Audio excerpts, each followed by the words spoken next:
There's a growing sense of mood music coming out of Westminster that there could be a government U-turn on the winter fuel allowance. The Chancellor, Rachel Reeves, has hinted that she could consider easing the cut to that allowance for millions of pensioners. Well, someone who hopes that that will be the case is veteran Labour MP Diane Abbott, who has called for the payments to be restored, not just tweaked, but restored in full. And that is not the end of Diane Abbott's criticisms of this current government, of which you are, in the party, you are a Labour MP and the mother of the House, because you're the most senior in age of all the female MPs in the House of Commons. It's wonderful to have you on the programme this morning. Where do we start with your criticism of Sir Keir Starmer? I mean, let's talk with the winter fuel allowance, because it looks like there may be a glimmer of hope for people like you who want to change. Well, one of the things that struck me, colleagues that went to campaign in Runcorn, that was the issue raised on every doorstep. You know, some things cut through. You remember Mrs Thatcher and the poll tax? It just cut through. It wasn't the worst thing she ever did, in my, but it cut through. And I think the winter fuel is like that, because everybody knows an old person, people think of old people as a vulnerable group, and it just wasn't, for the money that Rachel got out of it, it wasn't worth it. You haven't minced your words in your attack on the Labour Prime Minister, and obviously a lot of loyal Labour MPs, loyal to him, are basically saying, what are you doing so vociferously attacking our leader? What are you doing? Because you have to speak up for people. Right. I've been in Parliament for 37 years, and the one thing I feel very strongly is I have to speak up for people who might not otherwise have a voice.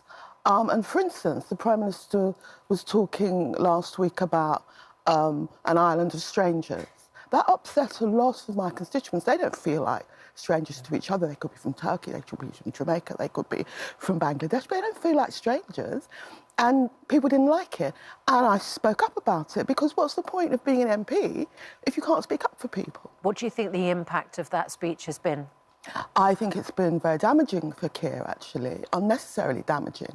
Of course, immigration is an issue, we have to talk about the policy, but people didn't like, you know, allowing to strangers, incalculable damage, all sorts of phrases which were just unnecessary. Talk about immigration in a kind of considered way, talk about how we could change policy, but don't, I mean, some of us thought it was like sub-power line. It had a little hint of Enoch Powell, and people didn't like it. How would you define the Prime Minister? How would you describe him as Prime Minister?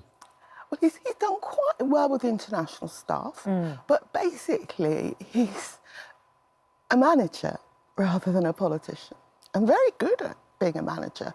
But being a politician has got to be something else, and he doesn't quite seem to have the something else. I could be wrong. How many people in the Labour backbenches do you think feel like you do? I think a lot of people. I think there might not be, you know, left-wing like myself, but, you know, we're Labour people. We're out on the doorstep talking to people. People come up to you in the supermarket and talk to you.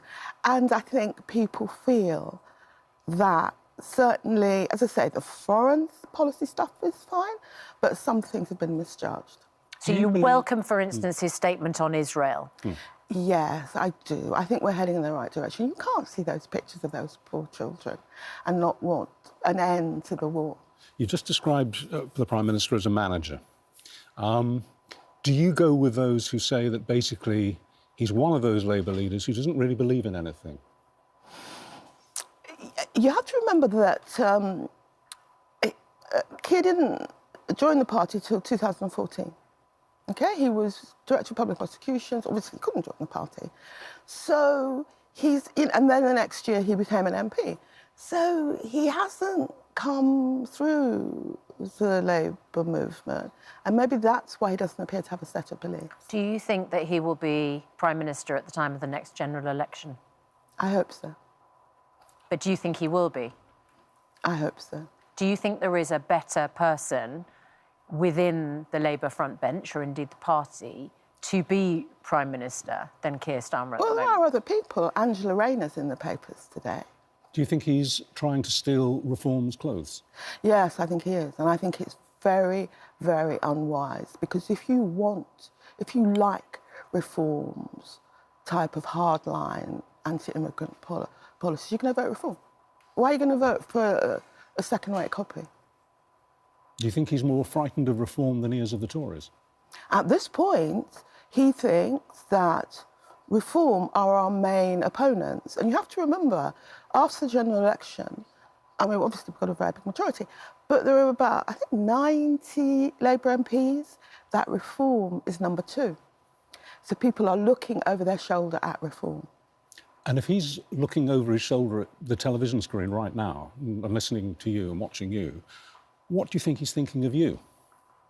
I think what he's always thought. But, you know, I'm not saying things which other MPs who aren't bold enough to go on the television aren't saying. Well, particularly coming after Runcorn, where people had to knock on doors and hear what people were thinking. Well, there, of course, is this letter which GMB has seen that's been signed by 100 Labour MPs calling for the kinds of changes that you're talking about here. Did you sign that letter? This is on benefit cuts. No, I signed another letter. There are a lot of us signing more than one. different. Okay. Oh, there's more than one. What was your letter? What was that about? It was the same thing. Right. But there's more than one letter. It's all around the welfare stuff, because people are very... I mean, we've got to actually vote on that. And people are very alarmed, because we're talking about immigration this week, but actually the polling shows that the top issue people are concerned about is winter fuel, and then third or fourth is the disability cut. And if he doesn't change course in the way that you are suggesting, what do you think the outcome will be for Sir Keir Starmer and the Labour government? There is such a thing as cuts which really kind of make an impact. I don't know if you remember the poll tax for Mrs Thatcher. Yeah. Mrs Thatcher did lots of things which I didn't like, but it was the poll tax which upset people. And you think that this is, the winter fuel payment is Keir Starmer's poll tax? It could be Keir Starmer's poll tax. And you know, she tried to drive through the poll tax and she was gone within the year. Even if, very quickly, even if he does do a U-turn, do you think the damage is already done? I think in some ways the damage has already been done. I mean, it's pretty extraordinary, Diane Abbott, to talk to you this morning when you are a member of the same party. No, but you know what? I am a Labour Party member, but I believe in Labour Party values. And the problem that Keir has at this point is a lot of MPs, but also Labour voters, people who have voted for Labour year in, year out, are a bit worried that Keir is moving away from Labour values. Diane Abbott, thank you very much for coming in this morning. We appreciate the conversation. And we'll put those points to Steve Reid, who is the, you know, he's a front bencher, member of the government. Yep. He's the Environment Secretary. He's expecting to be talking about water. I imagine we might be spending a large part of the interview talking about your interview. Thank you very much indeed.